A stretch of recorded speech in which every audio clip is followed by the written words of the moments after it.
Welcome, everyone, to another episode of Streamed and Screened, an entertainment podcast about movies and TV from Lee Enterprises. I'm Terry Lipschutz, managing editor of the National Newsroom at Lee and co-host of the program with Bruce Miller, editor of the Sioux City Journal and a longtime entertainment reporter. So long time, I mean, they might say, are you old? Do you feel old? I'm ancient. But you know what's funny is that today I have a topic I want to talk about. Yes. And it goes back to when I was young, and I thought these people that I thought were old were really old. I'll give you an example. Golden Girl. Now, when you watch the Golden Girls now, you think, well, there's a bunch of old ladies living together, right? Yeah, it was like my grandparents, right? In their 70s or something like that. That's what I thought. They were in their 50s. Oh, boy. 50s. Okay, Murder, She Wrote, one of the big kind of hit shows of the CBS era, where they thought, let's try an older woman in a role as the lead. This was not something they would do for a drama. They do it with a comedy because they knew that some of those women had, Lucy, for example, always had, right.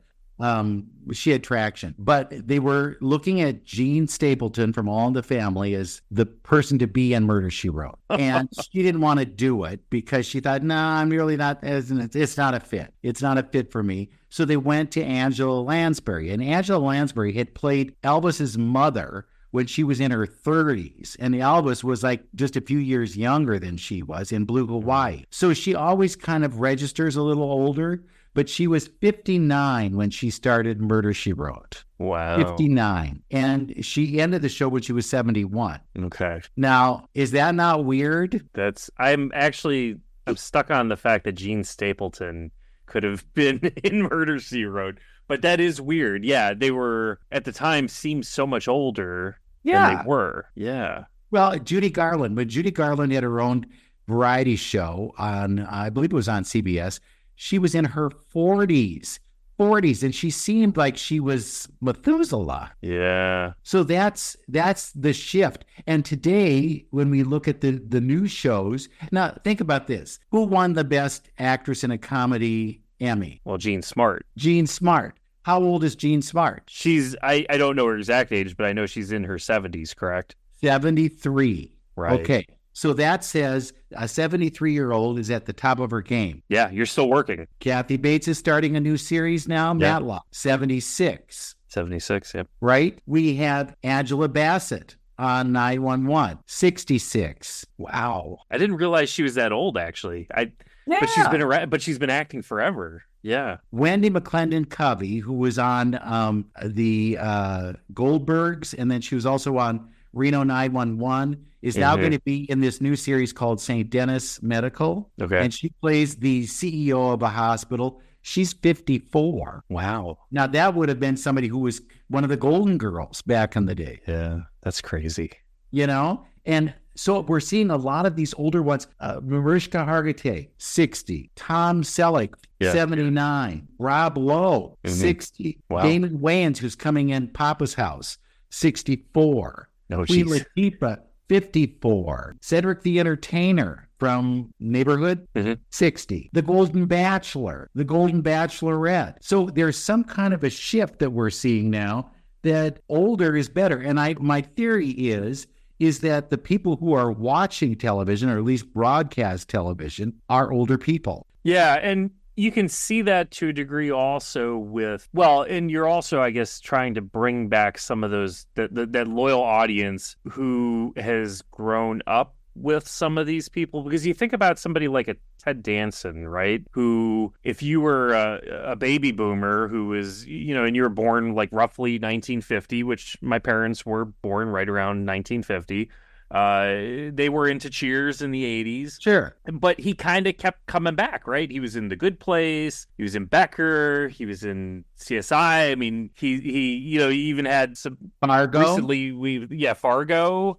He's somebody who I feel good about as a viewer of TV. So if you put him in something, I'm probably going to watch it. And I think a lot of these actors, like Tom Selleck, I mean, if you were big into Magnum P.I. in the 80s, why wouldn't you enjoy watching Thomas Selleck come back as something else? Or Kathy Bates. Yeah, when she hit our radar was probably around the time of Misery. Well, right. You mentioned Cheers. Okay, Kelsey Grammer has played Frasier practically his whole life. Yeah. He's now back with Frasier. He's Right. 69, Hmm. and we've seen 3 iterations of that. Yeah. The other, another one, and this is a show that's coming back pretty much within the next week or so, but that's Shrinking on Apple TV. And there you have Harrison Harrison Ford. Ford, who's 82. And, even though he's not, what would you consider him to be, like the co-lead? I mean, he's not like the lead, but No, he's in he'd be a supporting actor. supporting and it's an ensemble, but he's there also with younger actors who probably, when they were talking about like, oh, who do we get to play this role, and it was like, let's get Harrison Ford, and they're sure, yeah, it's Indiana Jones, it's Han Solo, let's bring him in, let's do it, because he's comfortable. It's somebody who you feel good about. Back in the 70s and 80s, young people were the stars of shows. Right. Happy Days, for example. It was Henry Winkler and Ron Howard. They were in their 20s. Henry Winkler is now 78 and was just on Barry. So you think, okay, there's something there about them getting in early and becoming part of our lives. And then they have the ability to hang in there with us. And more than likely, I would bet that they are castable more so than some newcomer. If you were 78 years old and you were coming in to audition for that show, they go, nah, I don't think so. But because he has a track record or a Q score, they say, yeah, he has an audience. So I think that's a big part of it. That's why you're going to see all these familiar faces coming back to TV, because they know they're going to get work there. Yeah, it's fascinating how this shifts down. In 1972, there was a series called The Snoop Sisters. Now, you're too young for this, but it was part of what they had, like a rotating series of shows.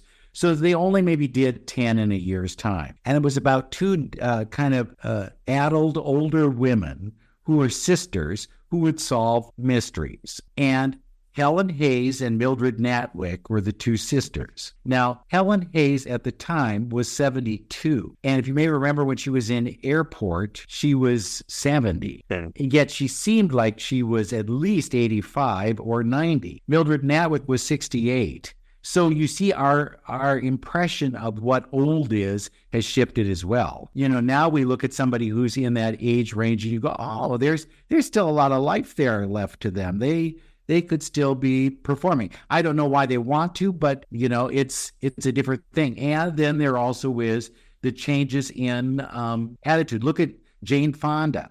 Fonda and Lily Tomlin and Grace and Frankie and Grace, right. Grace and Frankie were, up there. And they're still doing shows. They're still making things. But there also is plastic surgery that figures in, Botox that figures in, exercise and diet. They're trying to extend that career as well.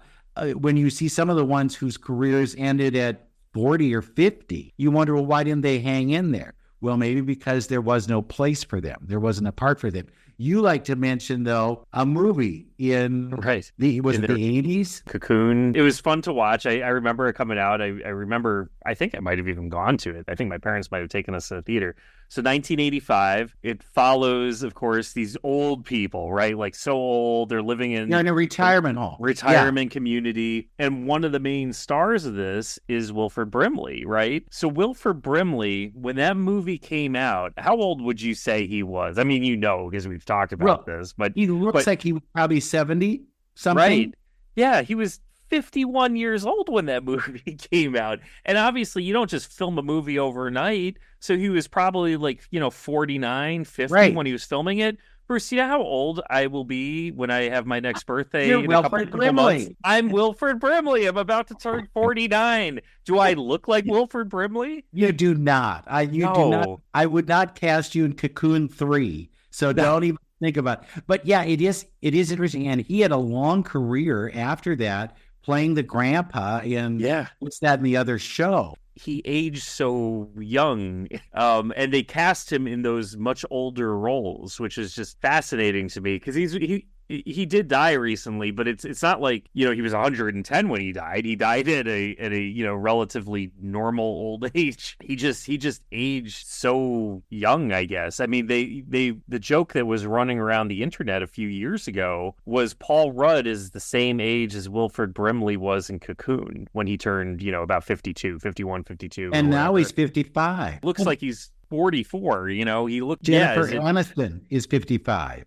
Yeah. Wilford Brimley was in Our House. That was a series with Deidre Hall and Shannon Doherty, and he played the grandpa on that. And then he also was in a lot of movies where he was the older kind of go-to guy if you wanted to know about what was going on in the company, if there was some kind of hanky-panky going on. In The Natural, as Bob Fisher, the world-weary manager of the baseball team, he was in Country as a family farm patriarch. He was in, of course, your Cocoon. He was in Absence of Malice. I mean, you name it. He was in a lot of movies. Tender Mercies.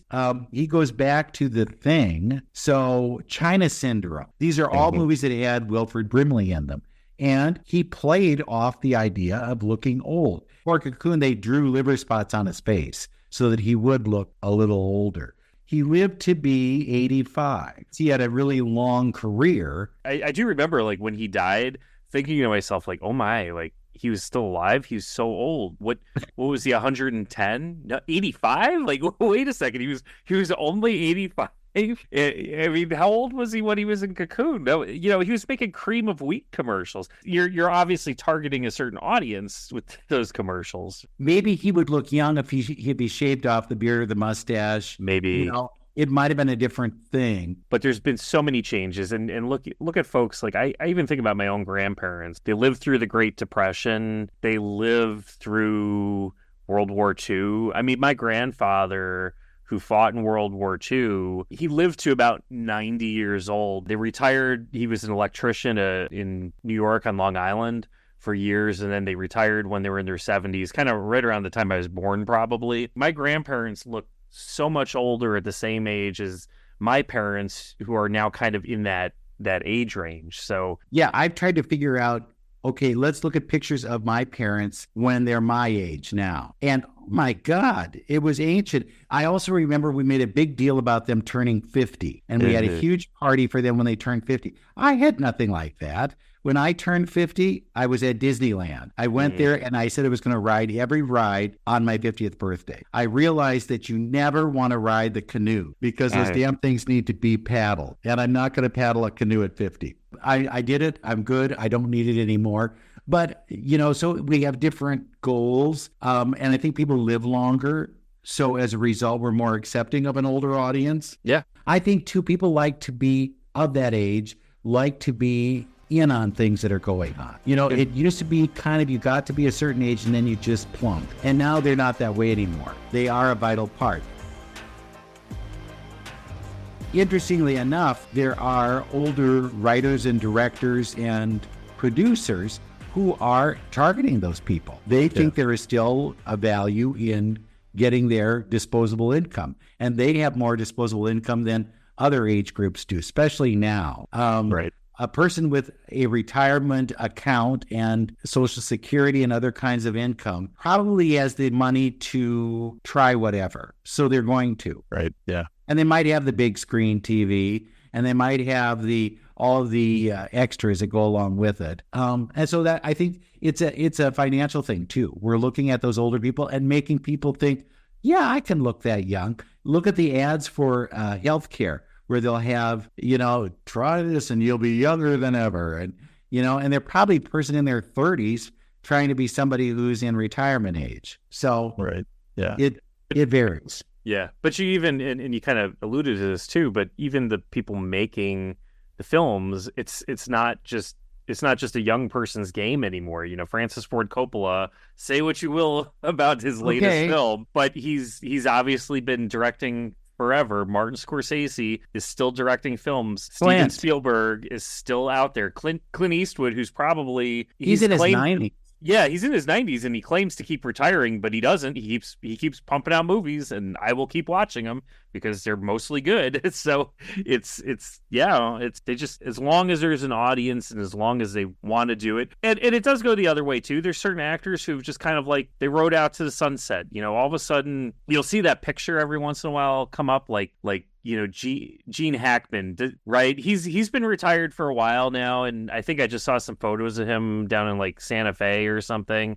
He's retired, but he's still he's just out there. Jack Nicholson occasionally shows up at a Lakers game, but he's But they're he's not done. working. He's not Yeah. working. Yeah. So some guys, they do make that conscious decision to be like, "Meh, I made it." And even Kathy Bates, we make a big deal. She's coming back from Murder, She Wrote, but she has said that this is it. This is her last thing that she's doing until it's not. But I'll take her at her word that she just wants to do this one last thing, and then she'll be done. I think doing a series like Matlock is a lot of work as the star. Yeah, exactly. She has to be in. She comes in probably every day of the week. Whereas if she were just grandma coming in, she might do 2 days a week at best, or maybe she only works 1 week. If you may remember back when Fred McMurray was in My Three Sons, they had all of his shot in a month period, and all of his episodes were, and then they just cut him up and put him into different shows. But he was not working any longer than that. This is what his decision was, and they went with it. They thought it was great. We'll just focus on the kids then, and then he'll show up each episode to, now, what do you think about this? And offer that sage advice. But, it's different things for different people. And I think sometimes, too, they can't let it go. It's attention, and they've grown up their whole lives with that kind of attention. And so to suddenly shut it off and say, I don't want people to know who I am or to do anything with me, I think that's hard to do. Yeah. Yeah. The bottom line is, this year on television, you're going to see a lot of older faces. Well, they might not be older faces. They might have had a little work done, but older people with maybe new faces.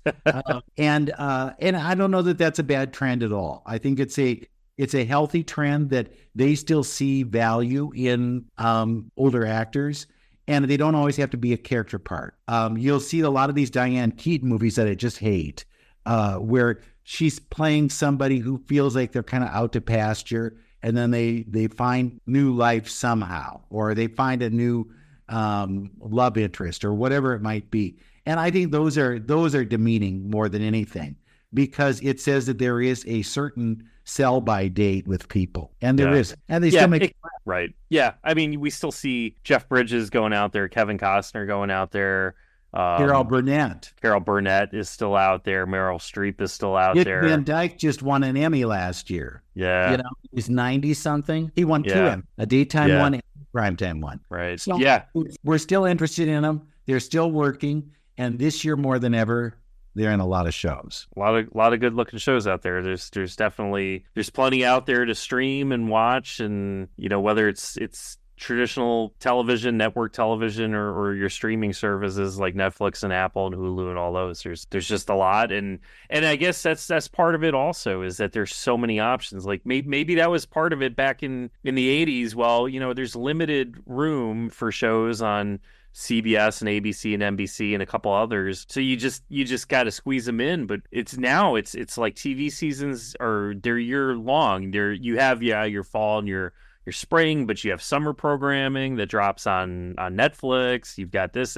You need to come up with different things, and you have to be able to fill a lot of time. So you can do that now. You can appeal to so many different generations of viewers, and if you don't, you're gonna lose them. This week we get the premiere of Saturday Night, which is the origins of Saturday Night Live, and it shows you the kind of hoops they had to jump through back then, and how young they were. Lorne Michaels and all of the cast. And look at Lorne is still working. He's still producing Saturday Night Live and The Tonight Show and a lot of other things.